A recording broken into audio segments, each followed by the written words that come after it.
Hi hello ನಮಸ್ತೆ ಎಲ್ಲರಿಗೂ ಇನ್ಫಾಮೀಡಿಯಾ ಜಗತ್ತು ಚಾನಲಿನ ಮತ್ತೊಂದು ವಿಡಿಯೋಗೆ ಸ್ವಾಗತ ಸುಸ್ವಾಗತ. ಸ್ನೇಹಿತರೆ, ಎಲ್ಲರೂ ಹೇಗಿದ್ದೀರಾ?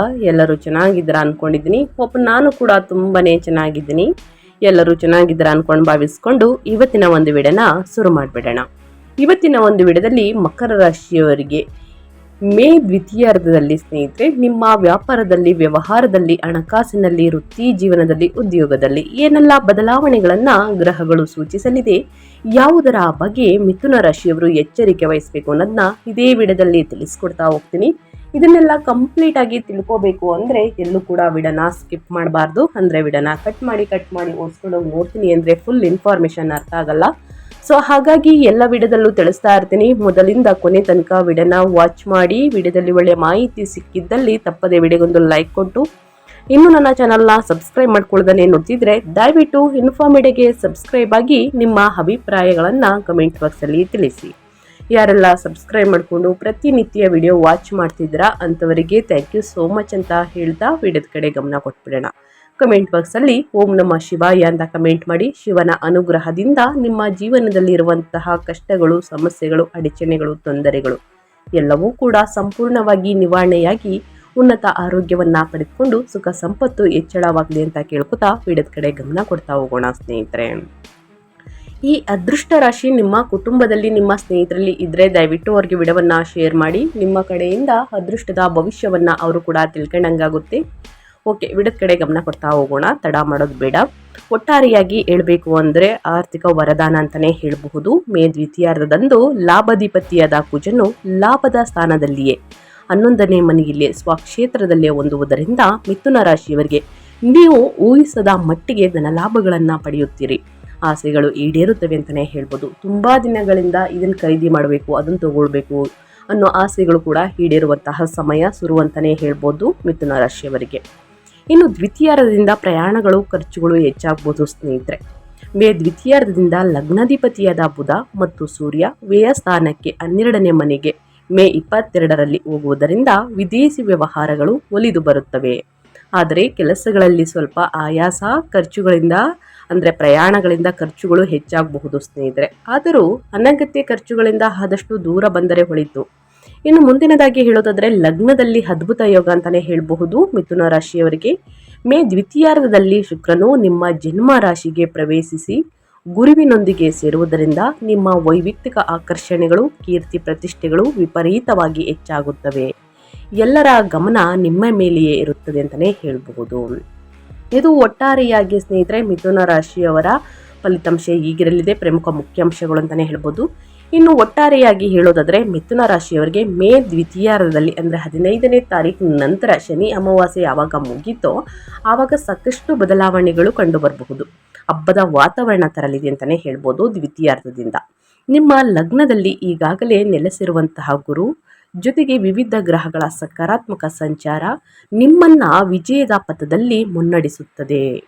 ಮುಖ್ಯವಾಗಿ ಮೇ ದ್ವಿತೀಯಾರ್ಧದಂದು 6ನೇ ಮನೆಯಾದ ಲಾಭದ ಸ್ಥಾನಾಧಿಪತಿಯಾದ ಕುಜನು ಸ್ವಕ್ಷೇತ್ರಕ್ಕೆ ಪ್ರವೇಶಿಸುವುದು ಮತ್ತು ಮೇ ದ್ವಿತೀಯಾರ್ಧದಲ್ಲಿ ಪಂಚಮ ವ್ಯಯಾಧಿಪತಿಯಾದಂತಹ ಶುಕ್ರನು ನಿಮ್ಮ ಲಗ್ನಕ್ಕೆ ಕಾಲಿಡುವುದು ಈ ತಿಂಗಳ ಹೈಲೈಟ್ ಆಗಿರುತ್ತದೆ. ಆಕಾಶದೆತ್ತರದ ಉತ್ಸಾಹ. ದ್ವಿತೀಯಾರ್ಧದಲ್ಲಿ ಸ್ನೇಹಿತರೆ ಸೂರ್ಯ ಬುಧರು 12ನೇ ಮನೆಗೆ ಹೋಗುವುದರಿಂದ ಸ್ವಲ್ಪ ಏಕಾಂತವನ್ನ, ವಿಶ್ರಾಂತಿಯನ್ನ ಬಯಸುವಂತೆ ಬದಲಾಗುತ್ತದೆ. ಏನೆಲ್ಲ ಬದಲಾವಣೆಗಳು ನೋಡಲಿದ್ದೀರಿ ಅನ್ನೋದನ್ನ ಇವಾಗ ತಿಳಿಸ್ಕೊಡ್ತಾ ಹೋಗ್ತೀನಿ ಒಂದೊಂದಾಗಿ. ವ್ಯಾಪಾರ, ವ್ಯವಹಾರದಲ್ಲಿ, ಹಣಕಾಸಿನಲ್ಲಿ, ವಿದ್ಯಾಭ್ಯಾಸದಲ್ಲಿ ಏನೆಲ್ಲ ಬದಲಾವಣೆಗಳನ್ನು ಗ್ರಹಗಳು ಸೂಚಿಸುತ್ತಿದೆ ಅನ್ನೋದನ್ನ ನೋಡ್ತಾ ಹೋಗೋಣ.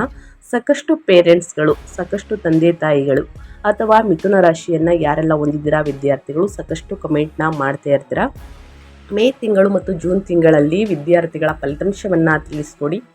ಯಾವ ರೀತಿಯಲ್ಲಿ ನಾವು ಸ್ನೇಹಿತರೆ ಏಕಾಗ್ರತೆಯಿಂದ ಇರಬೇಕು, ಯಾವ ರೀತಿ ಅಭ್ಯಾಸವನ್ನು ಮಾಡಬೇಕು, ನಮ್ಮ ಭವಿಷ್ಯ ಹೇಗಿರಲಿದೆ ಅನ್ನೋದನ್ನ ಕೇಳ್ತಾ ಇರ್ತೀರಾ. ಹೌದು, ಶಿಕ್ಷಣದ ಬಗ್ಗೆ ಹೇಳೋದಾದರೆ ಮೊದಲನೇದಾಗಿ ವಿದ್ಯಾರ್ಥಿಗಳ ಬಗ್ಗೆ ಹೇಳೋದಾದರೆ ಪಂಚಮಾಧಿಪತಿಯಾದಂತಹ ವಿದ್ಯಾಸ್ಥಾನದಲ್ಲಿ ಶುಕ್ರ ಮೇ ದ್ವಿತೀಯಾರ್ಧದಂದು ಲಗ್ನಕ್ಕೆ ಬರುವುದು ವಿದ್ಯಾರ್ಥಿಗಳಿಗೆ, ಮುಖ್ಯವಾಗಿ ಫೈನ್ ಆರ್ಟ್ಸ್, ಲಿಟರೇಚರ್ ಮತ್ತು ಸಾಫ್ಟ್ವೇರ್ ಓದುವವರಿಗೆ, ಲಾ ಮತ್ತು ಡಿಪ್ಲೊಮಾ ಓದುವಂತಹ ವಿದ್ಯಾರ್ಥಿಗಳಿಗೆ ಅದ್ಭುತ ಸಮಯ ಅಂತಲೇ ಹೇಳ್ಬೋದು.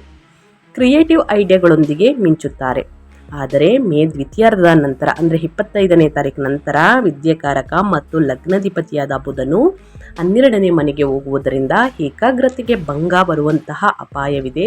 ಪ್ರಶಾಂತವಾದಂತಹ ವಾತಾವರಣದಲ್ಲಿ, ಎಕ್ಸಾಂಪಲ್ ಆಗಿ ಲೈಬ್ರರಿಯಲ್ಲಿ ಸ್ನೇಹಿತರೆ ಏಕಾಂತವಾಗಿ ಓದಿದರೆ ಮಾತ್ರ ವಿಷಯ ತಲೆಗಿಡಿಯುತ್ತದೆ ಸ್ನೇಹಿತರೆ. ಸೊ ಹಾಗಾಗಿ ನೀವು ಎಷ್ಟು ಏಕಾಂತವಾಗಿ ಪ್ರಶಾಂತದ ಸ್ಥಳದಲ್ಲಿ ಕೂತು ಅಧ್ಯಯನವನ್ನು ಮಾಡ್ತೀರಾ ಅಷ್ಟು ನಿಮ್ಮ ತಲೆಗೆ ಹಿಡಿಯಲಿದೆ ಸ್ನೇಹಿತರೆ, ಅಷ್ಟು ಮೆದುಳಿಗೆ ಹೋಗುತ್ತದೆ ಅಂತಲೇ ಹೇಳಬಹುದು. ಕಷ್ಟಪಟ್ಟು ಓದಿ, ಆಸಕ್ತಿಯಿಂದ ಓದಿ, ಏಕಾಗ್ರತೆಯಿಂದ ಓದಿ ಸ್ನೇಹಿತರೆ, ಖಂಡಿತವಾಗಿ ಮುಂದಿನ ದಿನಗಳಲ್ಲಿ ನೀವೇ ನೋಡಲಿದ್ದೀರಿ ಉನ್ನತ ಫಲಿತಾಂಶವನ್ನು. ಇನ್ನು ಅದೇ ರೀತಿ ಸ್ನೇಹಿತರೆ ಕುಟುಂಬದ ಬಗ್ಗೆ ಹೇಳೋದಾದರೆ, ವೈಯಕ್ತಿಕ ಜೀವನ, ಪ್ರೇಮ ಜೀವನ ಬಗ್ಗೆ ಹೇಳೋದಾದರೆ, ಒಟ್ಟಾರೆಯಾಗಿ ನಿಮ್ಮ ಫ್ಯಾಮಿಲಿಯಲ್ಲಿ ಏನೆಲ್ಲ ಬದಲಾವಣೆಗಳನ್ನು ಮಿಥುನ ರಾಶಿಯವರು ನೋಡಲಿದ್ದೀರಿ ಅಂದರೆ, ನಿಮ್ಮ ವೈಯಕ್ತಿಕ ಜೀವನ ಹೂವಿನ ಹಾಸಿಗೆಯಂತಾಗಲಿದೆ. ಮೇ ದ್ವಿತೀಯಾರ್ಧದಂದು ಪ್ರೇಮಕಾರಕ ಶುಕ್ರನು ಲಗ್ನಕ್ಕೆ ಪ್ರವೇಶಿಸಿ ಸಪ್ತಮಾಧಿಪತಿಯಾದಂತಹ ವಿವಾಹ ಸ್ಥಾನಾಧಿಪತಿಯಾದ ಗುರುವಿನೊಂದಿಗೆ ಸೇರುವುದರಿಂದ ನಿಮ್ಮಲ್ಲಿ ವಿಪರೀತ ಆಕರ್ಷಣೆ ಉಂಟಾಗುತ್ತದೆ. ಒಂಟಿಯಾಗಿರುವವರಿಗೆ ಸೂಕ್ತ ಜೀವನ ಸಂಗಾತಿ ಸಿಗುವ ಅವಕಾಶಗಳು ಹೇರಳವಾಗಿವೆ. ವಿವಾಹದ ಪ್ರಯತ್ನಗಳು ಫಲಪ್ರದವಾಗುತ್ತವೆ. ಈಗಾಗಲೇ ವಿವಾಹವಾದವರು ತಮ್ಮ ಜೀವನ ಸಂಗಾತಿಯೊಂದಿಗೆ ಅತ್ಯಂತ ಮಧುರವಾದ ಕ್ಷಣಗಳನ್ನು ಕಳೆಯುತ್ತಾರೆ. ಲಗ್ನದಿಂದ ಗುರು ಶುಕ್ರರಿಬ್ಬರು ನೇರವಾಗಿ 7ನೇ ಮನೆಯನ್ನ ಕಳಂತರ ಸ್ಥಾನವನ್ನ ಮತ್ತು 5ನೇ ಮನೆಯನ್ನ ಸಂತಾನ ಸ್ಥಾನವನ್ನ ನೋಡುವುದರಿಂದ ಕುಟುಂಬದಲ್ಲಿ ಶುಭ ಕಾರ್ಯಗಳು, ಸಂತಾನ ಪ್ರಾಪ್ತಿ ಮತ್ತು ಸಂತೋಷ ಮನೆ ಮಾಡುತ್ತದೆ. ಒಟ್ಟಾರೆಯಾಗಿ ಹೇಳಬೇಕು ಅಂದರೆ ಸಾಕಷ್ಟು ಬದಲಾವಣೆಯನ್ನು ಕುಟುಂಬದಲ್ಲೂ ಕೂಡ ನೋಡಲಿದ್ದೀರಿ. ಸಣ್ಣ ಪುಟ್ಟ ವಾದ ವಿವಾದಗಳು ಬಂದಲ್ಲಿ ಅಲ್ಲೇ ಕೂತು ಮಾತನಾಡಿ ಬಗೆಹರಿಸ್ಕೊಳ್ಳಿ, ಅದು ದೊಡ್ಡದನ್ನ ಮಾಡೋದಕ್ಕೆ ಹೋಗಬೇಡಿ. ಯಾಕಂದರೆ ಮನೆಯಲ್ಲಿ ಶುಭ ಕಾರ್ಯಗಳು ಪ್ರಾರಂಭಗೊಳ್ಳಲಿದೆ ಸ್ನೇಹಿತರೆ. ಸಂತಾನ ಭಾಗ್ಯದ ಶುಭ ವಾರ್ತೆಯನ್ನು ಕೇಳಲಿದ್ದೀರಿ. ಸಾಕಷ್ಟು ಜನರು ಕಮೆಂಟ್ ಮಾಡ್ತಾ ಇದ್ದೀರಾ, ಸಂತಾನ ಬಗ್ಗೆ ಇದೆಯಾ ತಿಳಿಸ್ಕೊಡಿ ಅಂತ. ಹೌದು, ಖಂಡಿತವಾಗಿಯೂ ಸಂತಾನ ಬಗ್ಗೆ ಇದೆ ಸ್ನೇಹಿತರೆ. ಅಂದರೆ 2026ನೇ ವರ್ಷದ ದ್ವಿತೀಯಾರ್ಧದಲ್ಲಿ ಅಂದರೆ ಜೂನ್ ತಿಂಗಳಲ್ಲಿ ಶುಭ ವಾರ್ತೆಗಳನ್ನು ಕೇಳಲಿದ್ದೀರಿ. ಇನ್ನು ಮೇಯ್ನ್ ಆಗಿ ನಿಮ್ಮ ಹೆಲ್ತ್ ಬಗ್ಗೆ ಹೇಳೋದಾದರೆ, ನಿಮ್ಮ ಆರೋಗ್ಯದಲ್ಲಿ ಏನೆಲ್ಲ ಬದಲಾವಣೆಗಳು ಕಂಡು ಬರಬಹುದು, ಯಾವುದರ ಬಗ್ಗೆ ಎಚ್ಚರಿಕೆ ವಹಿಸಬೇಕು ಅಂದರೆ, ತಿಂಗಳ ದ್ವಿತೀಯಾರ್ಧದಲ್ಲಿ ನಿಮ್ಮ ಆರೋಗ್ಯ ಮತ್ತು ರೋಗ ನಿರೋಧಕ ಶಕ್ತಿ ಅತ್ಯಂತ ಬಲವಾಗಿರುತ್ತದೆ. ಲಗ್ನದಲ್ಲಿರುವ ಗುರು ನಿಮ್ಮನ್ನು ರಕ್ಷಿಸುತ್ತಾನೆ. ಆದರೆ ಮೇ ದ್ವಿತೀಯಾರ್ಧದ ನಂತರ ಲಗ್ನಾಧಿಪತಿಯಾದ ಬುಧ ಮತ್ತು ಸೂರ್ಯ 12ನೇ ಮನೆಗೆ ಹೋಗುವುದರಿಂದ ಮಾನಸಿಕ ಆಯಾಸ ಹೆಚ್ಚಾಗುತ್ತದೆ. ಅನಗತ್ಯ ಆಲೋಚನೆಗಳು, ನಿದ್ರಾಹೀನತೆ ಮತ್ತು ಕಣ್ಣಿಗೆ ಸಂಬಂಧಿಸಿದ ಸಮಸ್ಯೆಗಳು, ಕಣ್ಣುರಿ ಅಂದರೆ ಡ್ರೈ ಐಸ್ ಅಂತಲೇ ಹೇಳಬಹುದು, ಇದೆಲ್ಲ ಕಾಡಬಹುದು. ಲಗ್ನದಲ್ಲಿ ಗುರು ಶುಕ್ರರ ಪ್ರಭಾವದಿಂದ ಆದಷ್ಟು ಸಿಹಿ ತಿಂಡಿಗಳನ್ನು ಹೆಚ್ಚು ತಿನ್ನಬೇಡಿ, ಯಾಕಂದರೆ ತೂಕ ಹೆಚ್ಚಾಗುವಂತಹ ಸಾಧ್ಯತೆ ಇದೆ. ಆಹಾರದ ವಿಚಾರದಲ್ಲಿ ನಿಯಂತ್ರಣ ಅಗತ್ಯ ಸ್ನೇಹಿತರೆ. ಸೊ ಪದೇ ಅಂತಂದರೆ ಪಾಕೆಟ್ ಐಟಮ್ಸ್ ತಿನ್ನುವುದು ಮತ್ತು ಎಣ್ಣೆಯಲ್ಲಿ ಕರಿದಂತಹ ತಿಂಡಿ ತಿನಿಸುಗಳನ್ನು ಮತ್ತು ಸಿಹಿ ತಿಂಡಿಗಳನ್ನು ಅತಿ ಹೆಚ್ಚಾಗಿ ಸೇವಿಸುವವರು ಸ್ನೇಹಿತರೆ ತೂಕ ಹೆಚ್ಚಾಗುವಂತಹ ಸಾಧ್ಯತೆ ಇದೆ. ಒಂದೊಂದಾಗಿ ಪ್ರಾಬ್ಲಮ್ಗಳು ಕಾಣಿಸ್ಕೊಳ್ಬಹುದು. ಸೊ ಹಾಗಾಗಿ ಆದಷ್ಟು ನಿಮ್ಮ ಆಹಾರದ ಪದ್ಧತಿಯ ಬಗ್ಗೆ ಸ್ನೇಹಿತರೆ ನಿಯಂತ್ರಣ ಇದ್ದರೆ ಒಳಿತು. ಪ್ರತಿದಿನ ಯೋಗ, ಧ್ಯಾನ, ಮೆಡಿಟೇಷನನ್ನು ಮಾಡಿ ಉನ್ನತ ಆರೋಗ್ಯವನ್ನು ಪ್ರತಿಯೊಬ್ಬರು ಕಾಪಾಡಿಕೊಳ್ಳಿ ಅಂತ ಹೇಳ್ತಾ, ಇನ್ನು ಮುಂದಿನದಾಗಿ ಹೇಳೋದಾದರೆ ಹಣಕಾಸಿನ ಬಗ್ಗೆ, ನಿಮ್ಮ ಆರ್ಥಿಕ ಸ್ಥಿತಿ ಹೇಗಿರಲಿದೆ, ನಿಮ್ಮ ಫೈನಾನ್ಸ್ ಬಗ್ಗೆ ಹೇಳೋದಾದರೆ ಮಿಥುನ ರಾಶಿಯವರಿಗೆ ಸ್ನೇಹಿತರೆ ಮೇ ದ್ವಿತೀಯಾರ್ಧದಂದು ಲಾಭದ ಸ್ಥಾನದಲ್ಲಿರುವಂತಹ ಕುಜನು ತನ್ನ ಸ್ವಂತ ಮನೆಯಾದ ಮೇಷರಾಶಿಯಲ್ಲಿ ಲಾಭದ ಸ್ಥಾನದಲ್ಲಿಯೇ ಪ್ರವೇಶಿಸುವುದು ಅದ್ಭುತವಾದಂತಹ ಧನಯೋಗವನ್ನು ಸೃಷ್ಟಿಸುತ್ತದೆ. ನೀವು ಊಹಿಸದೇ ಇರುವುದಿಲ್ಲ ಸ್ನೇಹಿತರೆ, ಅಷ್ಟು ಹೆಚ್ಚಿನ ಆದಾಯವನ್ನು ನೋಡಲಿದ್ದೀರಿ, ನಿಮ್ಮ ಕೈ ಸೇರುತ್ತದೆ ಅಂತಲೇ ಹೇಳಬಹುದು. ಈ ಹಿಂದೆ ಮಾಡಿದಂತಹ ಹೂಡಿಕೆಗಳು ಲಾಭವನ್ನು ತಂದುಕೊಡುತ್ತವೆ. ಶತ್ರುಗಳ ಮೇಲೆ ಜಯ ಸಾಧಿಸಲಿದ್ದೀರಿ, ಕಾಂಟ್ರಾಕ್ಟ್ಗಳನ್ನು ಪಡೆಯುತ್ತೀರಿ. ಆದರೆ ಮೇ ದ್ವಿತೀಯಾರ್ಧದ ನಂತರ ಸೂರ್ಯ ಮತ್ತು ಬುಧ ಅಂದರೆ 25ನೇ ತಾರೀಕು ನಂತರ ವ್ಯಯಸ್ಥಾನಕ್ಕೆ, ಸೂರ್ಯ ಮತ್ತು ಬುಧ ವ್ಯಯಸ್ಥಾನಕ್ಕೆ 12ನೇ ಮನೆಗೆ ಹೋಗುವುದರಿಂದ ನಿಮ್ಮ ಖರ್ಚುಗಳು ಕೂಡ ನಿರೀಕ್ಷಿತವಾಗಿ ಹೆಚ್ಚಾಗಬಹುದು. ಲಗ್ನದಲ್ಲಿರುವ ಶುಕ್ರನ ಪ್ರಭಾವದಿಂದ ಐಷಾರಾಮಿ ವಸ್ತುಗಳ ಖರೀದಿಗೆ, ವಿದೇಶಿ ಪ್ರಯಾಣಗಳಿಗೆ ಅಥವಾ ವಿಲಾಸಗಳಿಗೆ ನೀವು ಸಂತೋಷವಾಗಿ ಹಣವನ್ನು ಖರ್ಚು ಮಾಡುತ್ತೀರಿ. ಆದಾಯ ಹೇರಳವಾಗಿರುವುದರಿಂದ ಈ ಖರ್ಚುಗಳು ಅಷ್ಟಾಗಿ ತೊಂದರೆ ಕೊಡುವುದಿಲ್ಲ ಅಂತಲೇ ಹೇಳಬಹುದು. ಮಿಥುನ ರಾಶಿಯವರಿಗೆ, ಮಿಥುನ ರಾಶಿಯವರು ಹಣಕಾಸಿನ ವಿಚಾರದಲ್ಲಿ ಯಾವುದರ ಬಗ್ಗೆ ಎಚ್ಚರಿಕೆ ವಹಿಸಬೇಕು ಅನ್ನೋದನ್ನ ಕಂಪ್ಲೀಟಾಗಿ ತಿಳಿಸ್ಕೊಟ್ಟಿದ್ದೀನಿ. ಯಾರನ್ನು ಕೂಡ ಕುರುಡರಾಗಿ ನಂಬೇಡಿ, ಅನಗತ್ಯ ಖರ್ಚುಗಳನ್ನು ಮಾಡಬೇಡಿ, ಒಂದಷ್ಟು ಉಳಿತಾಯವನ್ನು ಮಾಡಿ, ಮುಂದಿನ ದಿನಗಳಲ್ಲಿ ಯೂಸ್ ಆಗಲಿದೆ ಅಂತ ಹೇಳ್ತಾ, ಇನ್ನು ಮುಂದಿನದಾಗಿ ಹೇಳೋದಾದರೆ ವ್ಯಾಪಾರ ಮತ್ತು ಸ್ವಯಂ ಉದ್ಯೋಗದ ಬಗ್ಗೆ ಏನೆಲ್ಲ ಬದಲಾವಣೆಯನ್ನು ನೋಡಲಿದ್ದೀರಿ ಅಂದರೆ, ವ್ಯಾಪಾರಿಗಳಿಗೆ ಈ ತಿಂಗಳು ಒಂದು ಹಬ್ಬದಂತಿದೆ. ನಿಮ್ಮ ದಶಮ ಮತ್ತು ಸಪ್ತಮ ವ್ಯಾಪಾರ ಸ್ಥಾನಾಧಿಪತಿಯಾದಂತಹ ಗುರು ನಿಮ್ಮ ಲಗ್ನದಲ್ಲಿಯೇ ಇರುವುದರಿಂದ ಇದಕ್ಕೆ ಜೊತೆಯಾಗಿ ಮೇ ದ್ವಿತೀಯದಂದು 24ನೇ ತಾರೀಕು ನಂತರ ಸೃಜನಶೀಲತೆಗೆ ಆಕರ್ಷಣೆಗೆ ಕಾರಕನಾದಂತಹ ಶುಕ್ರನು ಕೂಡ ಲಗ್ನಕ್ಕೆ ಪ್ರವೇಶಿಸಿ ಗುರುವಿನೊಂದಿಗೆ ಸೇರುತ್ತಾರೆ. ಈ ಗುರು ಶುಕ್ರ ಯೋಗ ನಿಮ್ಮ ಬ್ರ್ಯಾಂಡ್ ಮೌಲ್ಯವನ್ನು ವಿಪರೀತವಾಗಿ ಹೆಚ್ಚಿಸುತ್ತದೆ. ಜನರು ನಿಮ್ಮತ್ತ ಅಂದರೆ ಪ್ರಾಜೆಕ್ಟ್ಗಳತ್ತ ಆಕರ್ಷಿತರಾಗುತ್ತಾರೆ ಅಂತಲೇ ಹೇಳಬಹುದು. ಮುಖ್ಯವಾಗಿ ಕಲೆ, ಮೀಡಿಯಾ, ಡಿಸೈನಿಂಗ್ ಮತ್ತು ಫ್ಯಾಷನ್ ಕ್ಷೇತ್ರದಲ್ಲಿರುವವರಿಗೆ ಇದು ಅತ್ಯಂತ ಲಾಭದಾಯಕ ಸಮಯ ಸ್ನೇಹಿತರೆ. ಅಂದರೆ ಅತಿ ಹೆಚ್ಚಾಗಿ ಹಣಕಾಸಿನಲ್ಲಿ ಸ್ನೇಹಿತರೆ ಲಾಭವನ್ನು ನೋಡಲಿದ್ದೀರಿ. ನಷ್ಟ ಎದುರಾಗುವುದಿಲ್ಲ, ಲಾಭ ಖಂಡಿತವಾಗೂ ಸಿಗಲಿದೆ ಅಂತಲೇ ಹೇಳಬಹುದು. ಆದರೂ ಪಾಲುದಾರಿಕೆಯಲ್ಲಿ ಏನಾದರೂ ಹೊಸ ಒಪ್ಪಂದಗಳಿಗೆ ಸಹಿಯನ್ನು ತೆಗೆದುಕೊಳ್ಬೇಕು ಅಂತಂದರೆ ಹಿರಿಯರ ಮಾರ್ಗದರ್ಶನವನ್ನು ತೆಗೆದುಕೊಳ್ಳಿ ಅಥವಾ ಪರಿಣಿತರ ಸಲಹೆಗಳನ್ನು ತೆಗೆದುಕೊಂಡು ಸ್ನೇಹಿತರೆ ಪಾಲುದಾರಿಕೆಗೆ ಸಹಿಯನ್ನು ಹಾಕಿ 2-3 ಬಾರಿ ಪರಿಶೀಲಿಸಿ ಸ್ನೇಹಿತರೆ. ಯಾಕಂದರೆ ಯಾರನ್ನೂ ಕೂಡ ಕುರುಡರಾಗಿ ನಂಬೇಡಿ, ಮೋಸ ಹೋಗುವಂತಹ ಚಾನ್ಸಸ್ ಇರುತ್ತದೆ. ಸೊ ಹಾಗಾಗಿ ಬಹಳಷ್ಟು ಎಚ್ಚರಿಕೆಯಿಂದ ಸಹಿಯನ್ನು ಹಾಕಿ. ಇನ್ನು ಅದೇ ರೀತಿ ವೃತ್ತಿ ಜೀವನದ ಬಗ್ಗೆ ಹೇಳೋದಾದರೆ, ಉದ್ಯೋಗದ ಬಗ್ಗೆ ಹೇಳೋದಾದರೆ ಏನೆಲ್ಲ ಬದಲಾವಣೆಯನ್ನು ನೋಡಲಿದ್ದೀರಿ, ಯಾವುದರ ಬಗ್ಗೆ ಎಚ್ಚರಿಕೆ ವಹಿಸಬೇಕು ಅನ್ನೋದನ್ನ ನೋಡೋದಾದರೆ, ಕರ್ಮದ ಸ್ಥಾನದಲ್ಲಿ 10ನೇ ಮನೆಯಲ್ಲಿ ಶನಿಯ ಸಂಚಾರದಿಂದಾಗಿ ನಿಮ್ಮ ವೃತ್ತಿ ಜೀವನದಲ್ಲಿ ಜವಾಬ್ದಾರಿಗಳು ಹೆಚ್ಚಿರುತ್ತವೆ. ಆದರೆ ತಿಂಗಳ ದ್ವಿತೀಯಾರ್ಧದಲ್ಲಿ ತೃತೀಯ ಸ್ಥಾನಾಧಿಪತಿಯಾದಂತಹ ಸೂರ್ಯನು 11ನೇ ಮನೆಯಲ್ಲಿ ಉಚ್ಚ ಸ್ಥಿತಿಯಲ್ಲಿ ಇರುವುದು, ಲಗ್ನಾಧಿಪತಿಯಾದ ಬುಧನು ಅಲ್ಲಿಯೇ ಇರುವುದರಿಂದ ನೀವು ಕಚೇರಿಯಲ್ಲಿ ಅತ್ಯಂತ ಉತ್ಸಾಹದಿಂದ ಕೆಲಸವನ್ನು ಮಾಡುತ್ತೀರಿ. ನಿಮ್ಮ ಐಡಿಯಾಗಳಿಗೆ ಅದ್ಭುತವಾದ ಮನ್ನಣೆ ಸಿಗುತ್ತದೆ.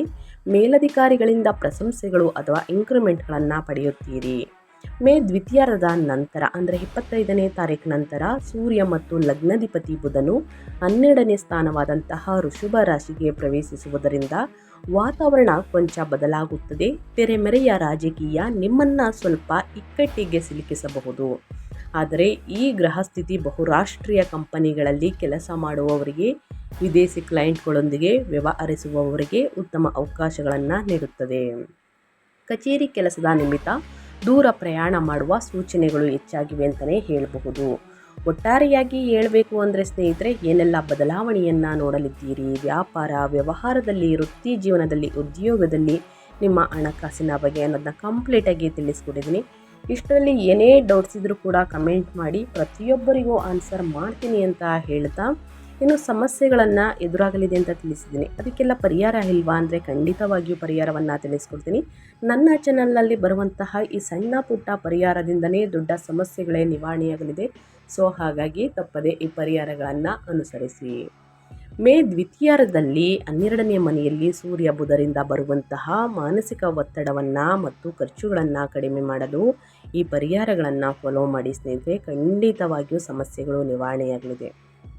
ಪ್ರತಿ ಶನಿವಾರ ಸ್ನೇಹಿತರೆ ನಿಮ್ಮ ಆರೋಗ್ಯದಲ್ಲಿರುವಂತಹ ಸಮಸ್ಯೆಗಳು ನಿವಾರಣೆಯಾಗಬೇಕು ಅಂದರೆ ಪ್ರತಿ ಶನಿವಾರ ಶನಿ ದೇವರಿಗೆ ತೈಲಾಭಿಷೇಕವನ್ನು ಮಾಡಿಸಿ ಎಳ್ಳೆಣ್ಣೆಯಿಂದ.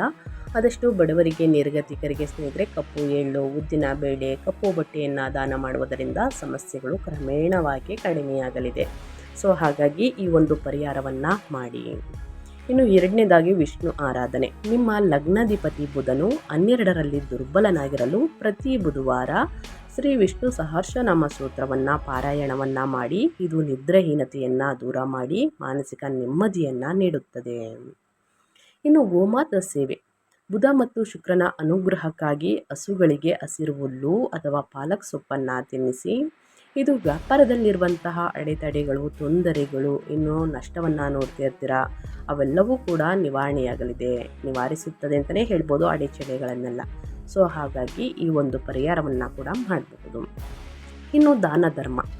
12ನೇ ಮನೆಯಲ್ಲಿರುವ ಸೂರ್ಯನು ವ್ಯರ್ಥ ಖರ್ಚುಗಳ ಕಾರಕ. ಇದನ್ನು ತಡೆಯಲು ಭಾನುವಾರದಂದು ಬಡವರಿಗೆ ಅಥವಾ ವೃದ್ಧಾಶ್ರಮಗಳಿಗೆ ಯಥಾಶಕ್ತಿ ಗೋಧಿ ಅಥವಾ ತರಕಾರಿ, ಹಣ್ಣು, ಹಂಪಲುಗಳನ್ನು ವಿತರಿಸಿ ಸ್ನೇಹಿತರೆ. ಈ ರೀತಿ ದಾನ ಮಾಡುವುದರಿಂದ ಕಷ್ಟಗಳು, ಸಮಸ್ಯೆಗಳು, ಅಡಚಣೆಗಳು, ತೊಂದರೆಗಳು ಎಲ್ಲವೂ ಕೂಡ ನಿವಾರಣೆಯಾಗಲಿದೆ ಸ್ನೇಹಿತರೆ. ಸೊ ಹಾಗಾಗಿ ತಪ್ಪದೇ ಈ ಪರಿಹಾರಗಳನ್ನು ಮಿಥುನ ರಾಶಿಯವರು ಮಾಡಿ ಅಂತ ಹೇಳ್ತಾ ನಾನು ವಿಡಿಯೋನ ಎಂಡ್ ಮಾಡ್ತಾ ಇದ್ದೀನಿ. ಇವತ್ತಿನ ಒಂದು ವಿಡಿಯೋದಲ್ಲಿ ಸಂಪೂರ್ಣ ಮಾಹಿತಿ ಸಿಕ್ಕಿದ್ದಲ್ಲಿ, ಈ ವಿಡಿಯೋ ಯೂಸ್ಫುಲ್ ಅನಿಸಿದ್ದಲ್ಲಿ ವಿಡಿಯೋಗೆ ಲೈಕ್ ಮಾಡೋದನ್ನ ಮರ್ತಿದ್ರೆ ಲೈಕ್ ಮಾಡಿ. ಇನ್ನೂ ನನ್ನ ಚಾನಲ್ನ ಸಬ್ಸ್ಕ್ರೈಬ್ ಮಾಡ್ಕೊಂಡಿಲ್ಲ ಅಂದರೆ ಇನ್ಫಾರ್ಮ್ ಮೀಡಿಯಾಗೆ ಸಬ್ಸ್ಕ್ರೈಬ್ ಆಗಿ ನಿಮ್ಮ ಅಭಿಪ್ರಾಯಗಳನ್ನು ಕಮೆಂಟ್ ಬಾಕ್ಸಲ್ಲಿ ತಿಳಿಸಿ. ಕಮೆಂಟ್ ಮಾಡುವುದರಿಂದ ಖಂಡಿತವಾಗಿಯೂ ಆನ್ಸರ್ ಮಾಡ್ತೀನಿ. ಕಮೆಂಟ್ ಬಾಕ್ಸಲ್ಲಿ ಓಂ ನಮಃ ಶಿವಾಯ ಅಂತ ಕಮೆಂಟ್ ಮಾಡಿ ಅಂತ ಹೇಳ್ತಾ, ಶಿವನ ಅನುಗ್ರಹ ಆಶೀರ್ವಾದ ನಿಮ್ಮ ಮೇಲಿರಲಿ ಮಿಥುನ ರಾಶಿಯವರಿಗೆ. ಸ್ನೇಹಿತರೆ, ಇವತ್ತಿನ ಒಂದು ವಿಡಿಯೋದಲ್ಲಿ ಒಳ್ಳೆ ಮಾಹಿತಿ ಸಿಕ್ಕಿದ್ದಲ್ಲಿ ಲೈಕ್, ಕಮೆಂಟ್, ಶೇರ್ ಮಾಡಿ. ಮತ್ತೊಂದು ವಿಡಿಯೋ ಜೊತೆ ಮತ್ತೊಂದು ಹೊಸ ಭವಿಷ್ಯದಲ್ಲಿ ಸಿಗ್ತೀನಿ. Thank you for watching.